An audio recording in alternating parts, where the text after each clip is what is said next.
Welcome to Untitled. I hope you have had a relaxing and peaceful weekend and that you are feeling energized and ready to take on the new week with determination and purpose. It has been a while since I have had the opportunity to be here with you on a Sunday to discuss the matters of governance that are important to you and to hear directly from you about the issues that affect your everyday life. On today's program, I will be one-on-one with you. I invite you to call 225-3400 and 611-3400 and let's talk. Last week, we laid our brother Edward Regis to rest in Granby. It was a solemn and respectful event, a beautiful send-off befitting the stature of our fallen comrade. The events over the 3 days of national mourning reminded us that Ed was held in extremely high esteem by the people of Granby and of Dominica, and that he was well loved and highly respected.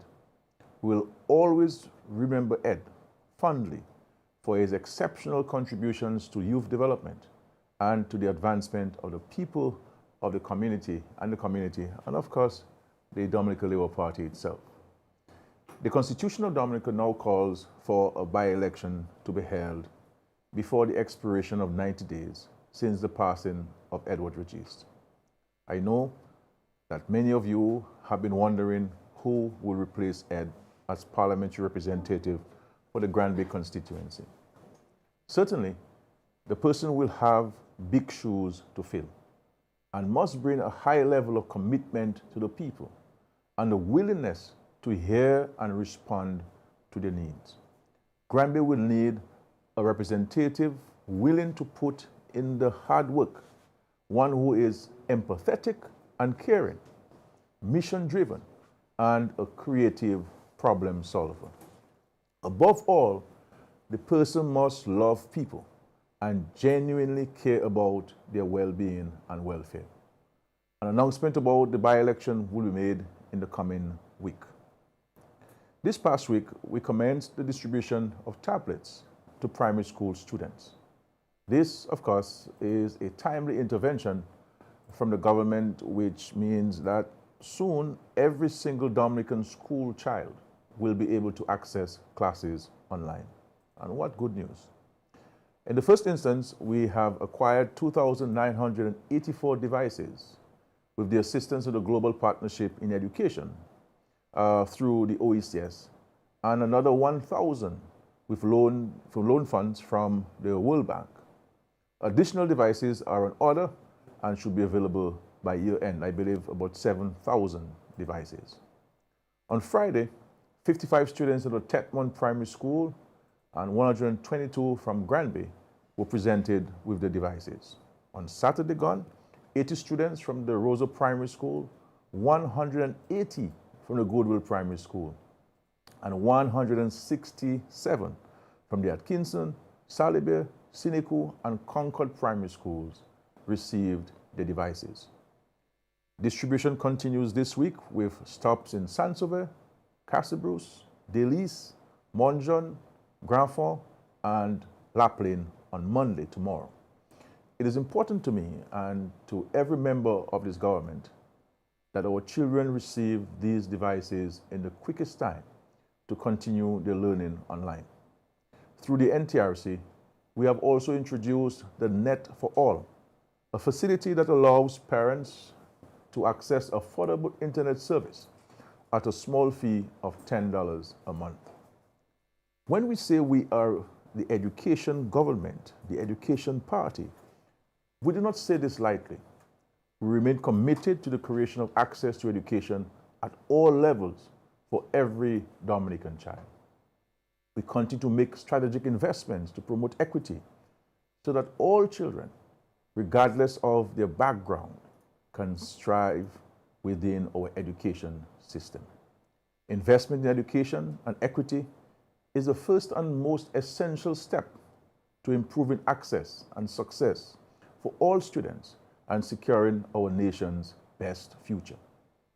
The presentation of new devices is another step in that direction. We have empowered our children, who just last week did not own a device, to join their virtual classrooms and benefit from real-time instruction together with their peers. I am happy for them and for their parents, who now have one less worry about their children's education during these uncertain times. In the area of health, we recorded another milestone on Friday. A new MRI machine, the first for Dominica, was commissioned at the Dominica China Friendship Hospital. This now creates access to early detection, diagnosis, and treatment of various ailments at an affordable cost. The need to travel abroad for diagnosis has now been eliminated.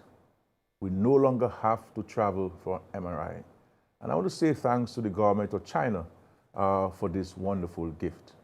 In fact, my dear friends, Dominica is now positioned to offer the MRI facility to OECS citizens and others wishing to travel here for this service. The high costs previously associated with travel and accommodation to access MRI services no longer apply for us here in the Commonwealth of Dominica. And we say thanks to the government for this. Our citizens can now obtain these services right here at home in Dominica. And this is, in difficult times, we have many things to be grateful for and to celebrate. This is a part of our dynamic Dominica. This is a part of our plan for dynamic Dominica. The advancements we have made in health over the past 2 years are undeniable. New modern health and wellness centers have been constructed in several communities, with work ongoing on others, due for completion soon. Construction work continues at the Dominica China Friendship Hospital, and the Margaret Hospital will be commissioned within months. Our investments in infrastructure are aimed at improving patient experience and improving effectiveness, efficiency, timeliness, safety, equity, and sustainability in the delivery of healthcare. Our ultimate goal, my dear friends, is the promotion of improved standards of care and well-being for all Dominican citizens. And on my recent trip out of state, I held talks with various groups and individuals in efforts to source development and economic opportunities for Dominica.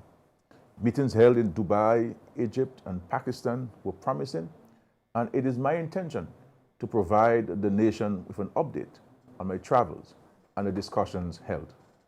I will do this in a setting which allows for questions from members of the press, and hope to get this done over the next few days. We are observing a decline in the COVID-19 positive cases here in Dominica, and we thank God for this. This is good news for our country and for health workers who have given this fight their all. They have been at it non-stop. But it is no time to let down our guard. And I continue to encourage you to take the necessary precautions to safeguard your health and that of your families. Continue to practice all the safety protocols, which should be second nature to you by now. I also reiterate my call to get tested regularly to ascertain your status so that you do not put the health of your loved ones, friends, and colleagues at risk. It is even more important that you get vaccinated. This, it has shown, will reduce your chances of severe illness and death if you do become infected. So let's get vaccinated. I want to congratulate so many of you who have been getting vaccinated, but we have to ensure that all of us can get vaccinated and all of us do get vaccinated.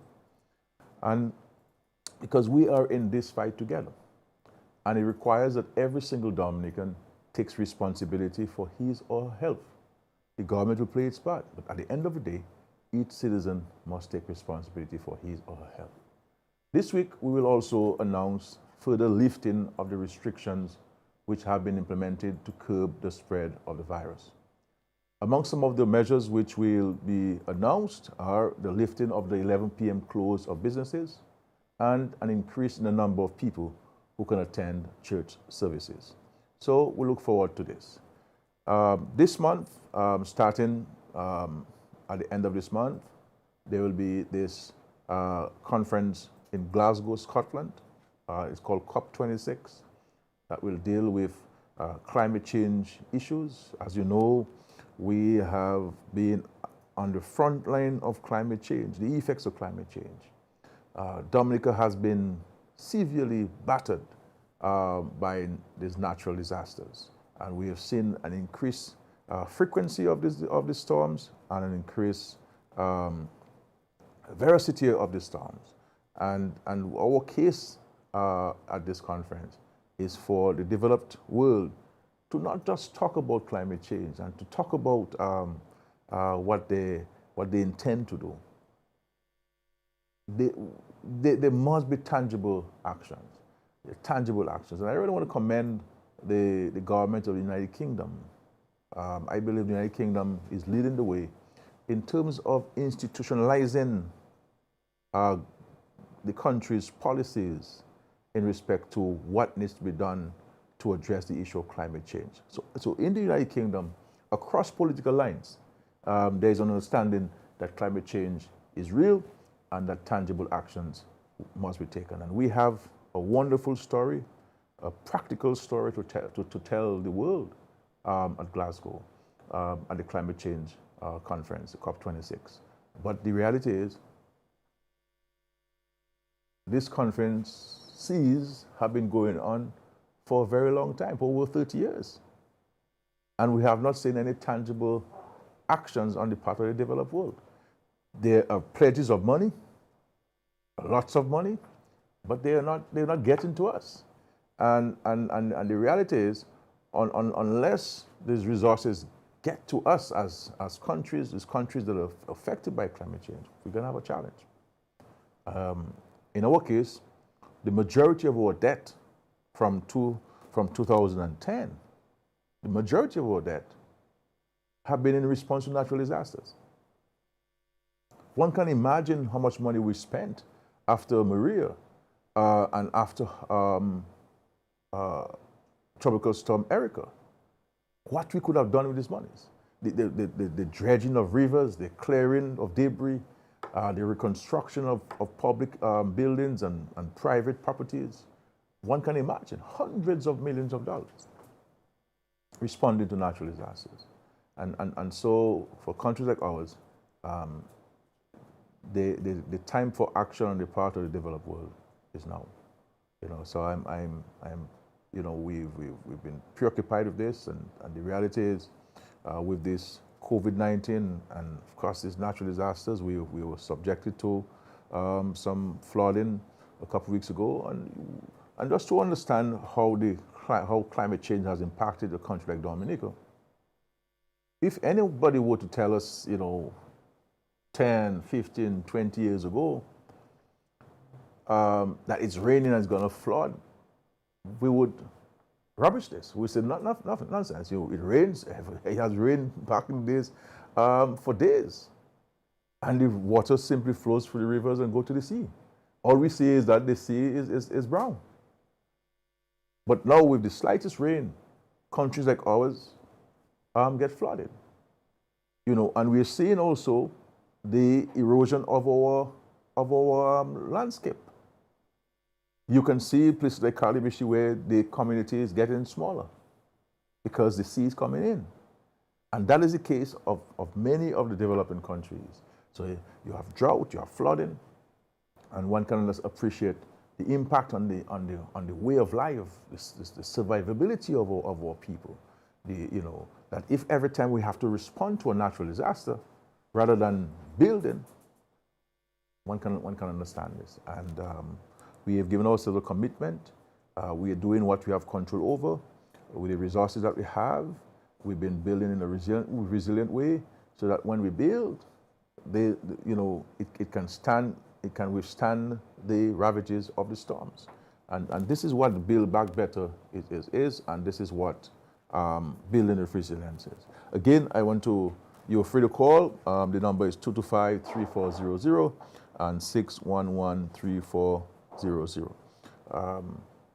And so coming back to the point also on the health and the MRI, I am so happy that we have finally gotten this MRI to be commissioned. And it will mean so many positive things for so many of our Dominicans, and it really brought joy to my heart when I got a few WhatsApp messages from some parents who told me that the children, you know, and their loved one had the MRI done at the hospital. And this is progress. You know, I recall I was totally flabbergasted in 2004 when I became the Prime Minister that we did not have an intensive care unit at the hospital. And immediately, I embarked on a trip to Cuba, where I met with both Fidel Castro and President Chavez, and I spoke to them about this. And we were able to get the funding from President Chavez to buy all of the equipment and got the medical personnel from Cuba to run the MRI, the intensive care unit for us. And one can appreciate the number of lives that we have saved as a result of this. So this is great progress happening. Sometimes we in Dominica, we take for granted what has happened, and we always believe that we always had everything that we have now. But that wasn't the case. And I recall too, in regards to, there's a phone call I'm being told. Yeah, hello? Good evening. Hi, good evening, sir. Welcome. Yeah, this is Mr. Irish calling. Yes, sir. Yeah, I just want to talk about the small business money in the 8 bank. It's taking too long, and I can't understand. You saying one thing and 8 banks saying another thing. Yeah. So I just believe, to be honest, just call me up and do it. Or you have my number, you can just do it. I mean, you just feel it like there is a competition. Yeah, thank you. You understand?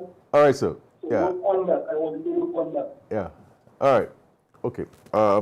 Well, that's the usual complaint that people make about the speed of doing business sometimes, and I don't want to criticize the aid bank or any particular individual, but I believe generally in our country that there has to be greater efficiency. You know, we have to be a little more transparent with what is required to qualify. So if there are 5 things to qualify, then, and the person has brought the 5 things, and we need to assess the 5 things. But you get a sense sometimes, every time you bring a document, there's another document, and come tomorrow, the lady's on leave. I mean, when I'm not here, there's a Prime Minister, the acting Prime Minister.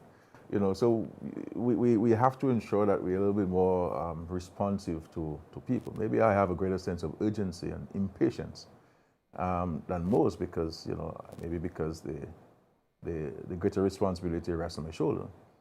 But I think there are a lot of things that we can do. I always tell people, I only have 24 hours that the Lord gives me, and I have to make best use of it. And if He blesses me for another 24 hours, I thank Him for that. And we try to positively impact the lives of people. But sometimes we take a little too long, you know, to get things going. And I'm hoping that we can learn to improve on efficiency and discipline of work. We have to be more disciplined. We have to be more respectful of time. Too many people come to functions late and meetings late and offices late, and you know, and there are many people who take pride in being late, and you know, it's not good. Hello, welcome. Hello, good evening. Hi, welcome. Good evening. Yes, PM. Good night. I have a little concern or a question which I want to ask Mr. PM. Sure, go ahead, please. I heard you speak about devices were being shared in the Kalinago and Atkinson. Yes, ma'am. Okay, I have a student in grade 6 at the Atkinson Primary School, and she did not receive a device, but I don't know what was the reason, or if she has to be qualified to receive a device or whatever. Yeah. But she did not receive one. Yeah. If she did not if she did not receive one, that may be an oversight. I would recommend that you speak to the principal. Okay. And if you have any challenges, then you can I'm sure you'll be able to find me somewhere or the other. but I did not get that. Yeah, get hold of the principal. We'll also take your number and we'll also follow up with you as well. But please get hold of the principal I'm sure they can fix this. No problem, sir. Okay. PM. God bless you, my dear. God bless you. Have a good night, okay? Okay, thank you. Yeah, the devices are being distributed by schools. So sometimes you may be from a particular village, but you go to school out of that village. So you will receive the device at your school. So it's been done, as I understand it, by school. I think that is a better way to do it so that we don't get mixed up and so forth. But in your case, darling, just call the principal and you should be all right. Telephone call, please. Hello, good evening. Yes, good evening, sir. Welcome back. Thank you. Three students from the state college approached me about laptop computers. They wanted some assistance. Can I recommend to them to apply to the Ministry of Education? Sure. And the other question is, Sure. can you give us an update on the proposed medical school? Because there are some negative operatives claiming that this was a bogus thing and nothing is coming through. Yeah. And give us a little update on the international airport. Yeah. Thank you very much, sir. Thank you. With regards to, thank you. With regards to the, of course, the college students can make an approach to the Ministry of Education for the devices, and we'll try our best to facilitate them. On the medical school, you know, you always have people, some people in this country who would not want anything to happen in Dominica that's positive, and we understand this. And I'm not going to be deterred by these people. You know, I have a greater responsibility, and I'll pursue the responsibility. But I trust in the Lord, and I am confident, and I'll give more details later this week, but I'm confident that we will get a replacement for Ross University. And that replacement will be even better than what we had at Ross for so many years. And the approach that we're taking as a government, I'll give details on this, it will be in a situation where if the partner decide to leave like Ross did, they won't go with the school. The school will remain for the people of Dominica, because we intend to have, we're approaching this school in a partnership where the government will own a percentage of the school. So if the partner decides to leave, but the school will stay, the name will stay, and we'll simply get somebody to operate it. All of the accreditation will stay because the school will be functional. It will be an ongoing business. So I'll give more details on this going forward. You know, but I'm very confident that we'll get a replacement. Yes, caller. Hello, good night. Hi, good evening to you. Welcome. Yeah, one of my issues is the road. Okay, we have been heavy rains and we have been washers of our roads. But I noticed that they are repairing the roads, updating the roads, but there is no drainage. And if you notice is that as we have in the heavy rainfall, the road gets eroded. So that is something I think public works need to watch.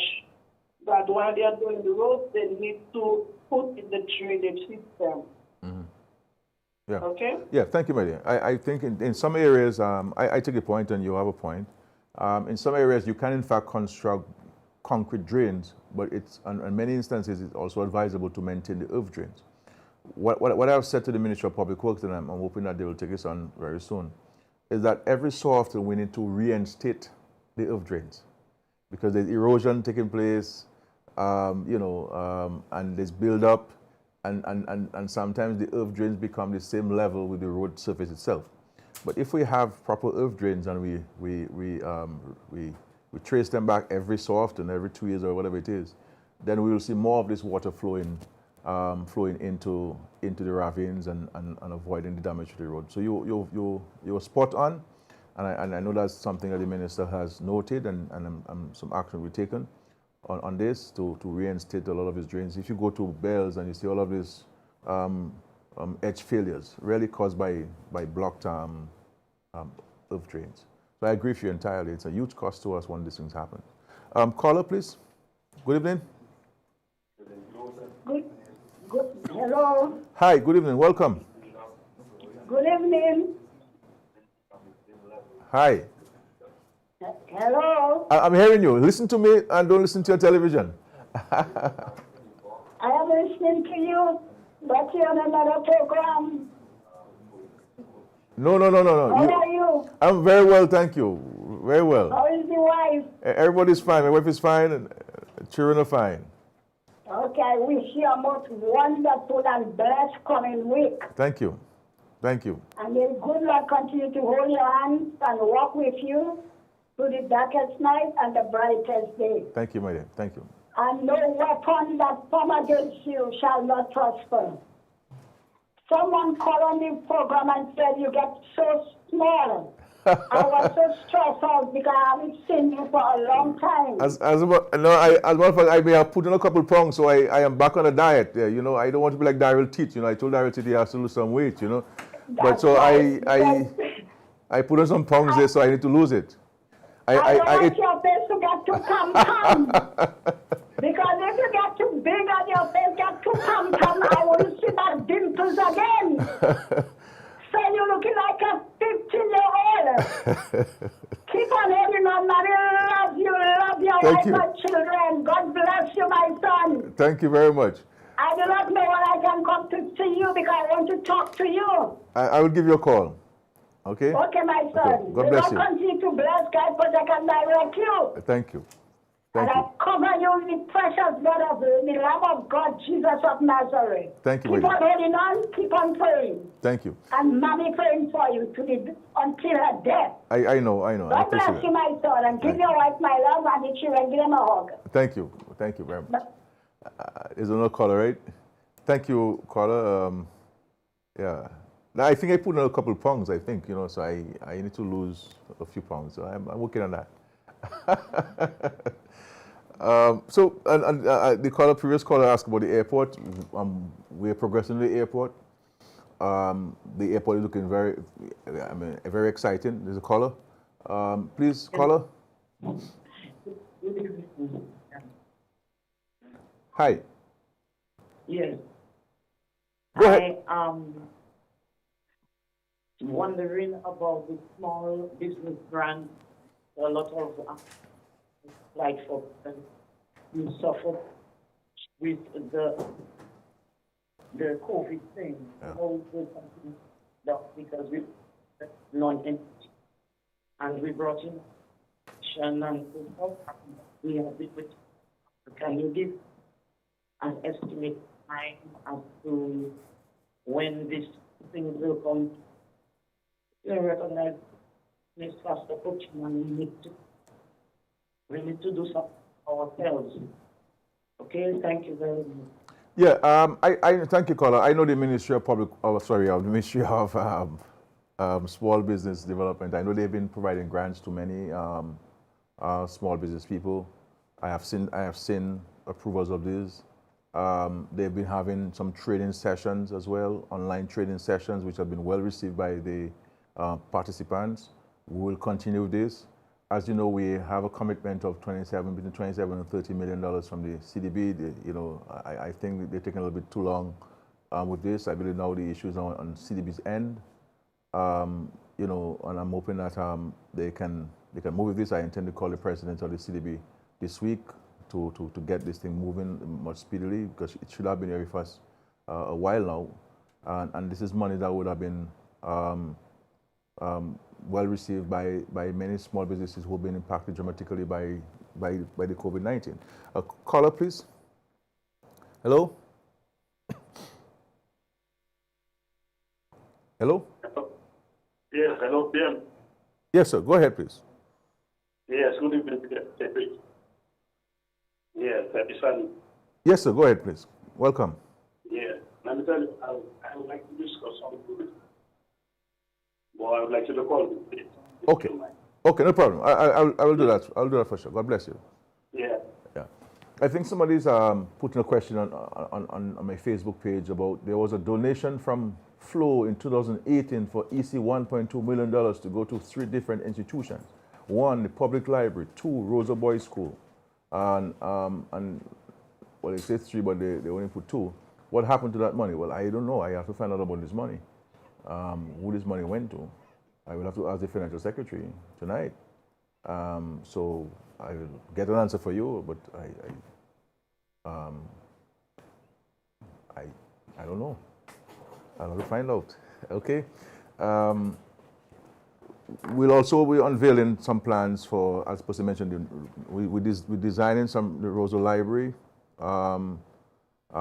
New Roosevelt Library. Remember, we made a promise to build a new library, a new documentation center, to have to have also a national recording studio, top notch, for a number of our young people who are doing the recordings. And I know a lot of guys do that, their little laptop at their homes and so forth. So we're building a state-of-the-art recording studio. We have draft designs for this, and I'm hoping to share this with the wider public and those stakeholders very soon. Also we'll have some space for performing arts. You know, a lot of people who do have dancing troupes, and you know, they have no place to rehearse. And I'm also looking at engaging the government of Cuba on accessing a couple ballet instructors, because we really need to have the little finer things in our country. And I'm looking forward to also promoting ballet dancing and so forth. So I know we have some people who are doing it, because my daughter also does ballet from time to time at school, but to take it to the next level of the high level of professionalism, and Cuba has tremendous capacity in terms of ballet and ballet instructors and so on. So we're looking for that. So this is also a concept, and of course we have the Old Roosevelt Library. I know people have history, and it's a Carnegie institution and so on. But my friends, we have to, it's either we want progress, or we want to have the old things and keep them, or we want, you know, we have to modernize the place. But of course, history is important, and I'm a student of history. I got the history of what a grammar school and also at a college. So, you know, I study history every day currently. So I love history.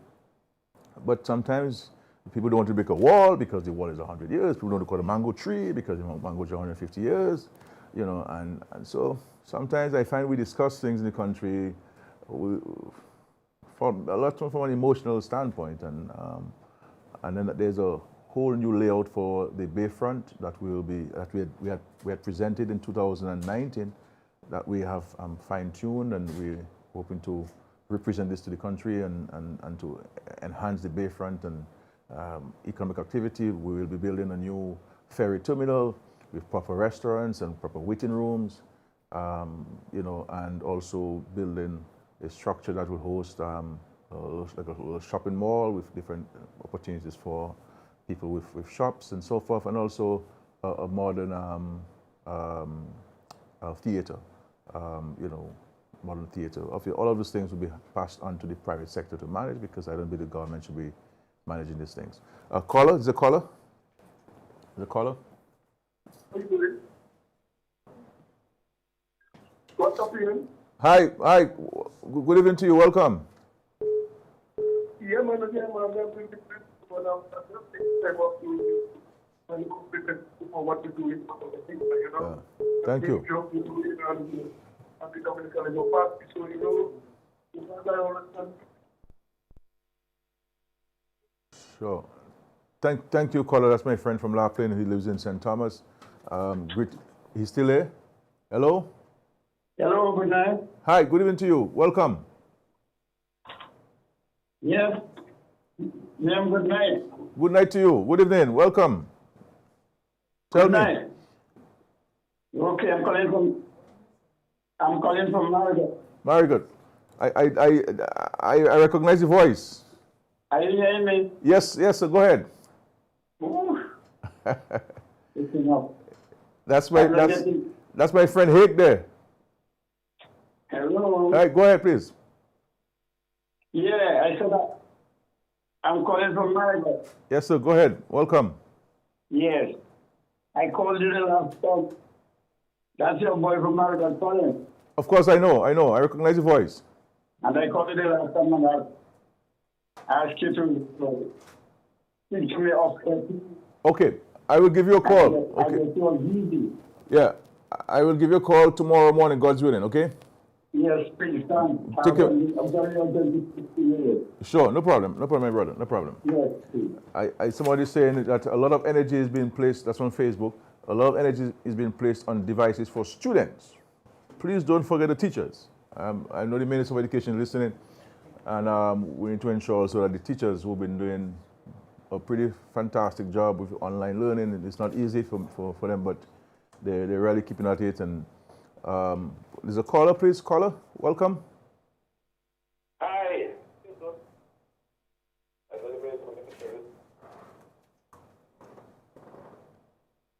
Hello? Hello? Yes, go ahead, please. Please, welcome. Are we on?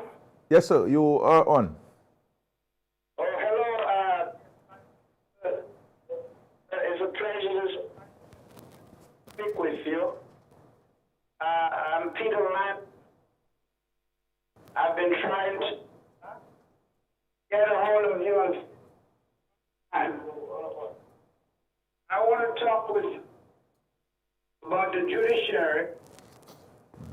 I want to ask you produced.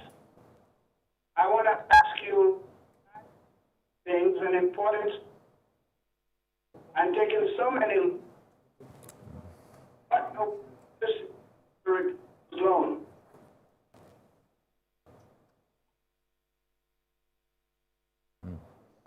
Yeah, we will get his number, right? I think there's a connection issue from his end. We will get his number and we'll make contact with him. He's talking about the judiciary and some concern he has. So we need to get hold of him. I was talking about the teachers and so on. And I was in Tetmon on Friday, and I listened to the principal. I think she's Mrs. John Phillip.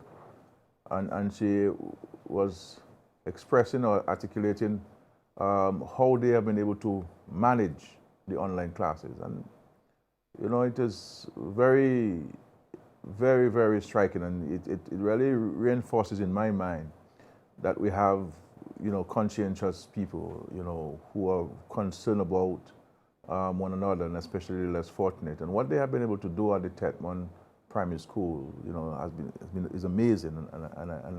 And this is the case in many of the schools across Dominica. You know, where even if the children had no devices, but they worked it out. They did something to ensure that there was instruction. You know, children were able to be exposed to tuition and to learning, and that's so wonderful. Telephone call, please. Hello. Hello, good evening, sir. Welcome, please. Yeah, good evening, Mr. Prime Minister. Good evening to you, sir. Yes. Yeah, Mr. Prime Minister, I have a concern to raise. Yes. Yeah, go ahead. We have a project keep running from Cassibus to Hatton Garden. Yeah. And none of us truckers in Dominica are employed to this project.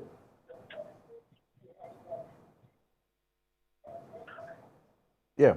So I would like to know what the status is truckers in Dominica on a whole. Because we have a $126 million project that we have to pay back. Yeah.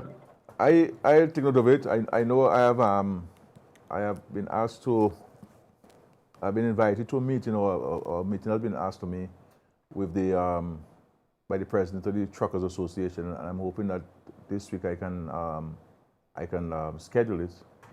If not, maybe immediately after the independence celebration.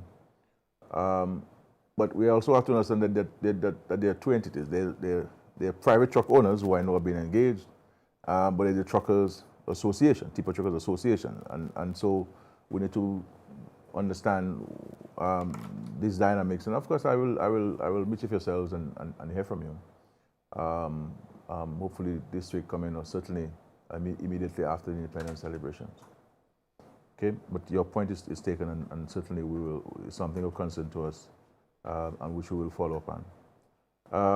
I was saying about the international airport. We are progressing. We are, I believe, in very soon we will sign a construction contract for the construction of the airport. We continue to do clearing of the site.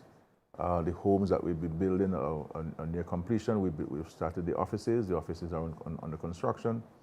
The equipment is in place. We continue to pay people whose properties that we have acquired. And from all reports, the people who we have built for and are very satisfied with the quality of the construction, and they're in fact receiving what they were told that they're receiving. So I have been getting some very positive reactions, and I'm happy for that. Telephone call, please. Hello. Hi. Yes. So go ahead, please. Oh, hey. Yes, sir. I'm listening to you. Go ahead, please. Hey, Prime Minister, it's me again. Yes, sir. Your best friend out here in Texas, who's always tagging you on Facebook. Greetings to you. Welcome. I recognize. Yeah, I wanted to tell you, first of all, I want to congratulate you for the work that you're doing. I know you face a lot of criticism, but it's a difficult task. I do not envy you in any way. Okay, I wanted to discuss an issue with you that is dear to me, and it has to do with the judiciary. The judiciary is not taking care of people's business. Okay, it appears that if you have a case between your political rivals, it gets heard very quickly. I have a matter in the court that has been sitting there for 12 years. Okay, I took the unprecedented step of suing the government of Dominica, suing Attorney General Levi Peter in the U.S. federal court. And the court had the decency to dismiss it without prejudice because they say you don't come to Texas often enough. But I live in Texas and I have to come to Dominica for 12 years for a case that Judge Bernie Stevenson is sitting on. And that's my issue. Now, the next issue I have is the international airport. If you cannot fill a plane with people on Liat, how are you going to fill a jumbo jet with people to come to Dominica? Then who's going to maintain those planes and maintain the airport? Now let me move quickly. Let's talk about the medical school. I was there when Patrick brought the medical school to Castaways Hotel. I have friends who taught at Ross. For 40 years, we've produced students. Not a single one of them came back to Dominica as a tourist. Because all they had to say was negative things about their experience on Dominica. Consider that, 40 years, 2 generations. People who left to go and earn over $100,000 and they never came back. Now you speak about another medical school. How does that contribute to the employment of Dominicans? How does that contribute to the broad employment? The same way with tourism. The same way with Kempinski. Which respective family in Dominica wants to send their child to school, to come back to go work subservient in a hotel? A hotel can only have 1 or 2 big managers, 1 or only 2 tough-paid jobs. Why is it in the 21st century our people are still being geared to work as subservient? China don't go send people to school to learn books. Send them to China to learn just agriculture. They are focused on scientific development. It's the same thing in Japan. Japan has no natural resources. But Japan is a leading economy in the world because they invested in people and in scientific education. I'm not saying everything you're doing is wrong. But those people you send to Cuba, hello? and all those doctors, hello? they have done nothing Hello? to create jobs for other people. Yeah, hello? And it's not you that I'm criticizing. No, I understand that. Collectively, our leadership from Dave Eugenia on have lost sight. Yeah. Okay. Thank you. Yes. I think then you have made a case for us to go back to slavery then. Go ahead. You know, I mean, Go ahead. first of all, anyway, if we, I don't know where to start with responding to you.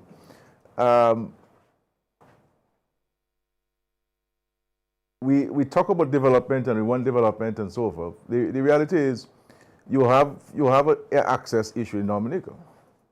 People want to come to Dominica, but people are not going to want to stop at several points and even have to overnight and so forth. And countries where tourism have done well, they have been able to improve on the air access and international airport. I don't think, I mean, every single government has made a case for international airport in Dominica. And for anybody in the 21st century who would say that international airport is not important for Dominica, really is not in tune with the realities of people and the realities of our country. So that's one. And so we'll pursue the airport. And we will see a difference in the economic well-being of our country with the presence of the international airport. We have 5-star hotels now that we didn't have, and we have more rooms, and more rooms are coming on stream based because of the government's policy and the government's use of the Citizens Investment Program as a tool to attract foreign direct investments. All of us cannot be a manager of a place. We all have a part to play. I'm not sure where you worked and whether you only a manager in a place and you never had any other jobs or you never went through the ranks. But to say that, and a university, while Ross University or any university will not bring any significant tax dollars to the treasury, but it has an impact on many unemployment. Like the cruise ships. There are people who believe that we should not allow cruise ships to come.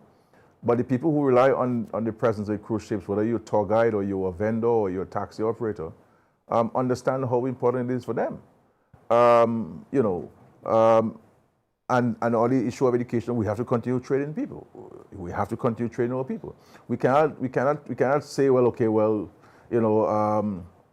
and my view is that, I would love for Dominicans to come back, but if a Dominican refuses to come back, once you're making a positive contribution to where you are and you recognize your debt to our country, I'm fine with that. There are people who get everything they need from Dominica and then they criticize Dominica and believe that where they are is the best place that they'll ever be until they find themselves back in Dominica. So I don't agree with your concept of your economic model for Dominica. I think you have not updated the books that you have access to. And I think that we have to pursue this aggressive agenda of the international airport, of training our people, causing our economy to be diversified, because we are seeing what's happening with over-reliance on one source of revenue in a time of an external shock. So we have to continue diversifying our economy. And we must not let people believe that the jobs that they're doing is of no value.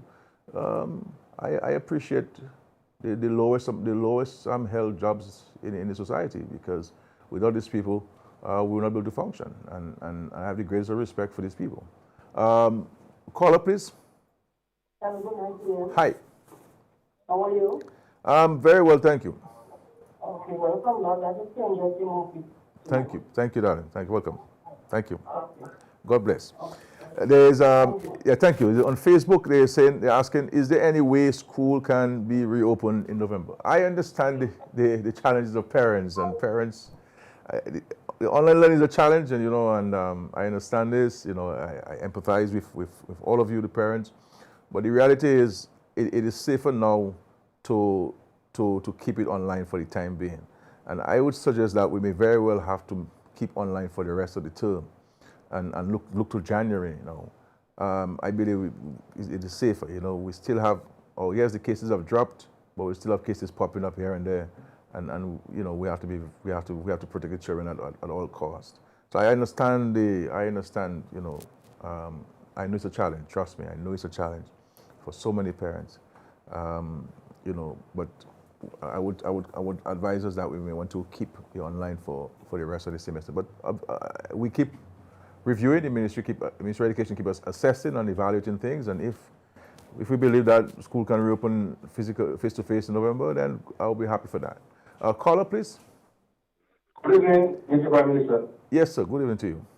This is Roosevelt. My brother, good evening to you. Yes. Yeah. Let me tell you, well, I'm a vendor. My wife is a vendor in Bifford. I know, yes, of course. And now the tourist season now is picking up. Yes. But now what I observe is I haven't got enough houses for the vendors to vend. I would really like to know the update on if they're making more houses for the vendors. Yeah. Because, it have some people going around and trying to do some kind of thing. And I would like something from the tourism industry to tell us what we really gonna get and how things will be turning out in a couple of days to come. Because I think it only have 20 houses, but it have over 20-something tourists, being 40-something vendors vending. Yeah. So I would like to know from the tourism industry what are happening for us. Yeah, of course, good evening to your wife. Yeah, I believe that we have to build more. My understanding is that it has to do with the supply of these, for want of a better word, houses, you know. But we have to build more of them, yeah. So I can give you an update tomorrow or next Sunday on the program, God's willing. But certainly the intention is to ensure that the registered people on the Bayfront all have one assigned to them. Caller, please. Caller? Hello. Yeah, hello. Hi, welcome. Yeah, I'm calling from Dubla. Dubla, yes. Would you able to give us an update on the bridge in Dubla, please? Yeah, I saw an update yesterday. A question was asked about this, and I saw an update yesterday. I don't have my phone with me, so I can read it factually. But I think there are one or two. There are some issues there that the ministry is aware of. But I certainly can give a more precise update on it. But I know, and I know the PS of Public Works is listening, and maybe you could WhatsApp us so I can get the update for you. But we're aware of the issue there, and I think the ministry is on top of the issue. Okay. The question is, how soon will the Calibishi Primary School be built? That's on Facebook. You have a caller? Go ahead, please. Caller? Good evening, PM. How are you doing? I'm very well, thank you. How are you? Okay, I'm doing good. Yes, sir. You there? Yes, I'm listening to you, sure. I could go 1 minute off the air with you, please? After the program, yeah. Okay. I recognize your voice, yeah. Okay, so message me and we'll talk, okay?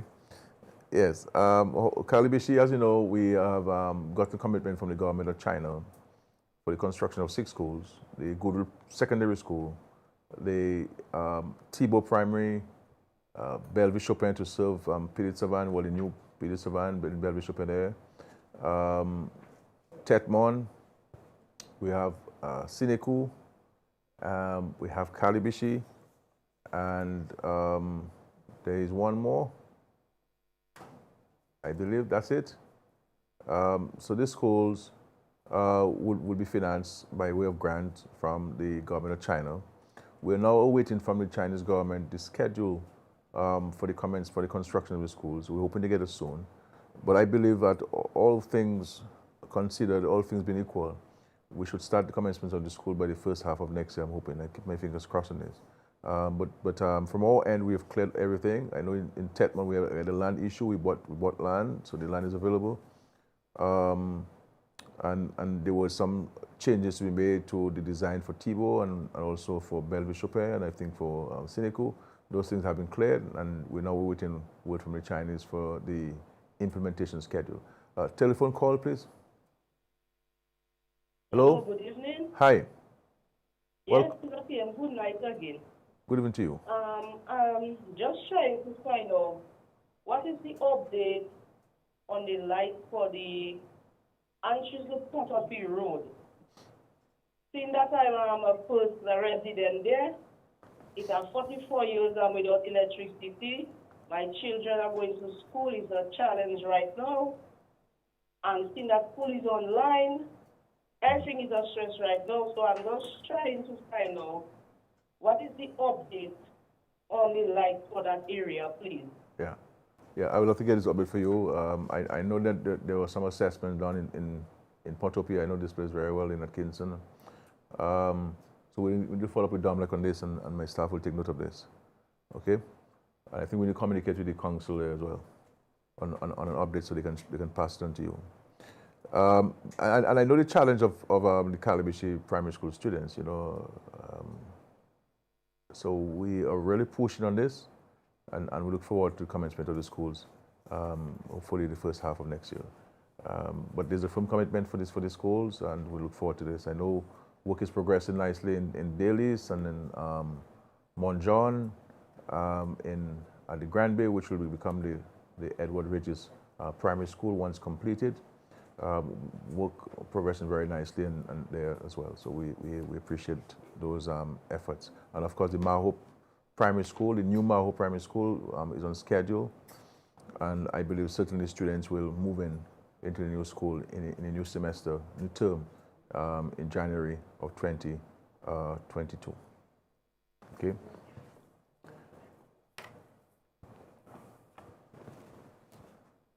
The person is asking there by WhatsApp, when is early childhood or daycare opening? This is a discussion we have to have. It's a delicate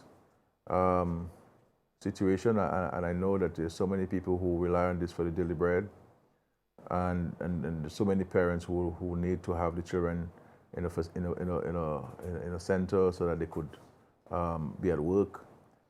But a daycare is similar to a school, and so the Ministry of Health and the technical group, they're looking at this very carefully because it is a perennial question and concern, which we understand. And I'm hoping that with the reduction in the cases, that we can have some movements on this and maybe enhance the protocols and the guidelines. And this is where also the whole issue of vaccination comes in and the regular testing. You see, so people have to help us, in managing this virus and the spread of the virus, and bring a greater level of comfort and confidence. Is a call? Caller, please. Hello.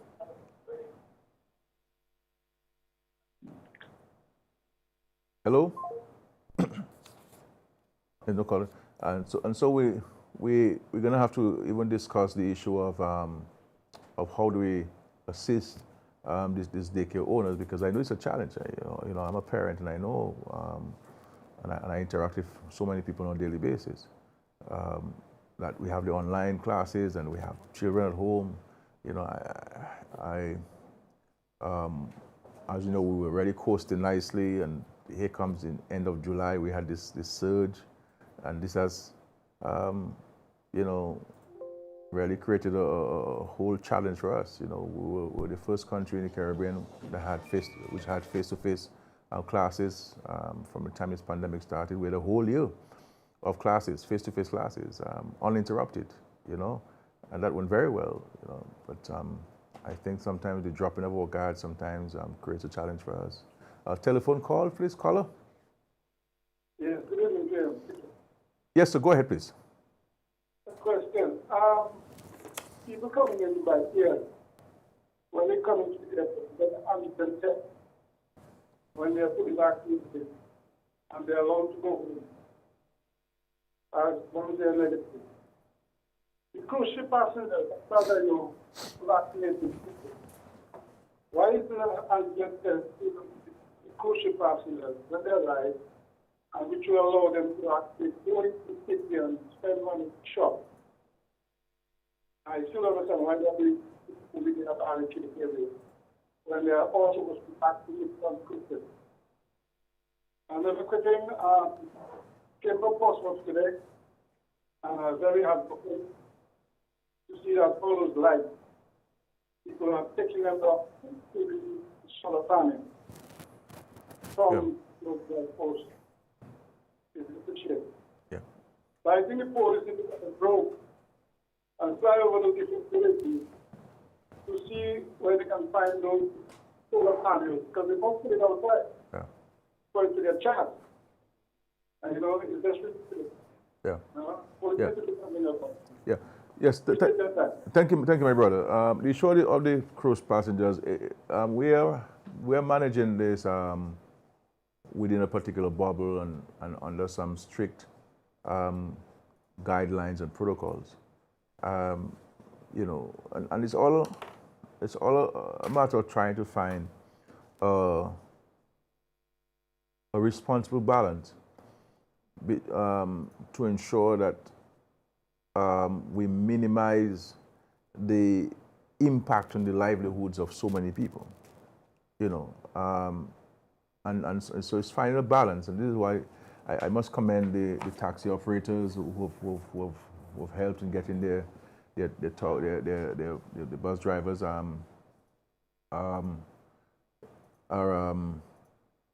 vaccinated, and this has helped, you know.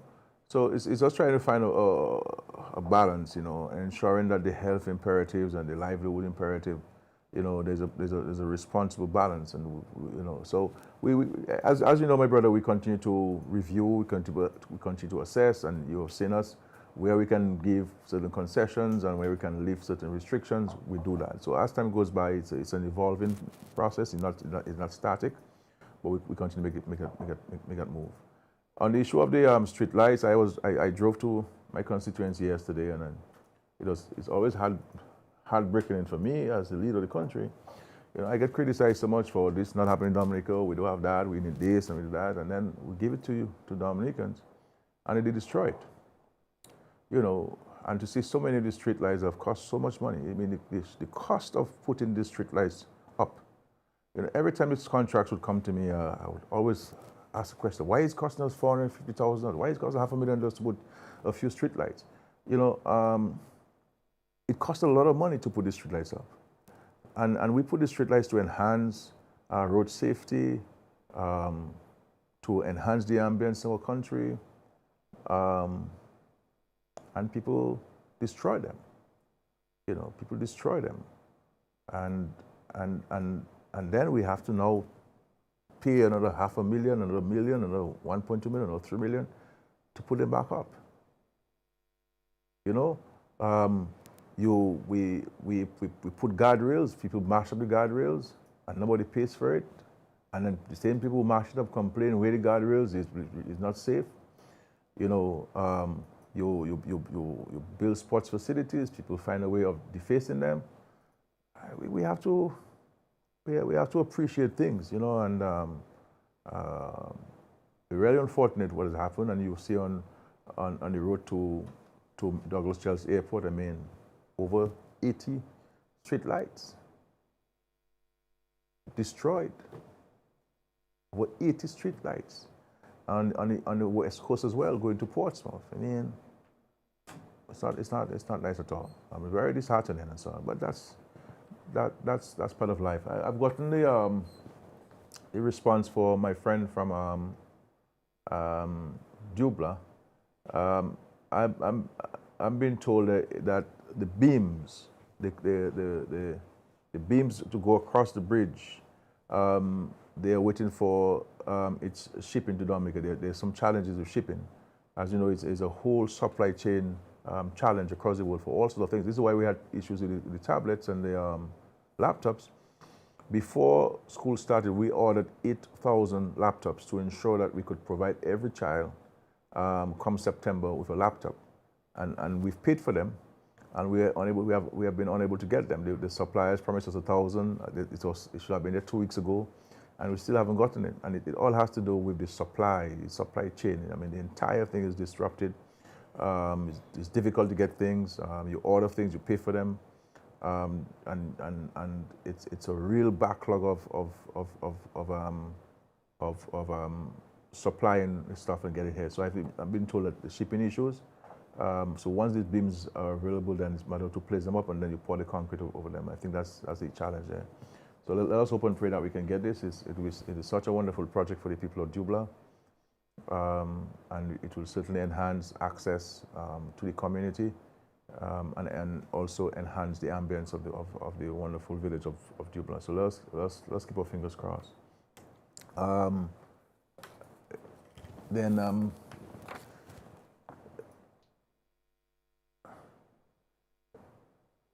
Yeah, I know. I see another caller there by WhatsApp who says about the daycare and it's the only form of livelihood, and I think I will have a meeting on this with the Ministry of Social Welfare and to get a listing of these daycare centers, and I know the Ministry of Education has a list. I know we've been providing support in the past, so we are need to help these people. And so I'll be discussing this this week, tomorrow, or Tuesday in Cabinet, on how we can help you guys, because especially this daycare people. I know so many of you who rely on this, you know, and I know many of you you're renting, you're paying rent, and so this COVID has really done a number on us. But again, my friend, it's important that we get vaccinated. You see, we can't want to have all of these things back to normal. And one of the most important actions which can help us get back to normal the soonest is vaccination, and there's still too much resistance to vaccination. It's been a wonderful night. I think I'm over time. It's been a wonderful night. I'm happy to be back here with you. I know you have so many questions for me. And next week, I suspect I may allow for more calls so that you can share with me your concerns and your observations and your recommendations. You know, I am open to any suggestion, all questions. No question is unimportant. You know, we all Dominicans, and we all have a right to speak, and we all have a right to share our views. I may not agree with your views. You may not agree with my response, and that's fine. That's part of life. So I'm really happy to be here. COVID-19 has been very difficult. As you know, we have you know, $27 million set aside for COVID, and speaking to the Financial Secretary on Friday, we have spent a significant amount of that already. And I'm hoping that we don't have to spend more than that because money is very hard to come by. We have had to maintain all of our social safety nets. We continue to build homes. We continue to fix homes. We continue to maintain the roads. We continue to pay the $3.8 million to the NEP. We continue to pay for students studying overseas. We have to pay debt. Our debt payment for this financial year would be about $117 million. We have never defaulted on any debt payment since this Labour Party came into government in 2000. And it's a record that we want to keep because we respect agreements that we sign with people. If we borrow from you and we have to pay, we pay back. And this is why we never ask any government or any institution for debt forgiveness after Erica, where 90% of our GDP got affected, or after Maria, or 226% of GDP. And we've been maintaining our debt payments. But it's not easy at all, and COVID-19 has certainly added to the challenges of all countries in the world. Every country in the world is going through its own challenges. You know, I have the opportunity to travel and to see countries and to see what's going on in various states, and every has its challenges. Every government has to borrow to maintain its services to its citizens. Every government have had to borrow because you have no fiscal space. A lot of funds have to go to fighting and managing COVID-19, and we you know, so let us look on the positive side. As I always say to us, let us look at the glass half full rather than half empty, and thank the Lord for the little that He provides to us, because He's only He who gives, and He who taketh away.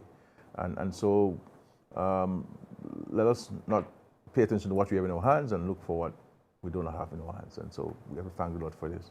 And let us continue to work together as a country, as a citizen, to build Dominica and to make Dominica what we all want it to be.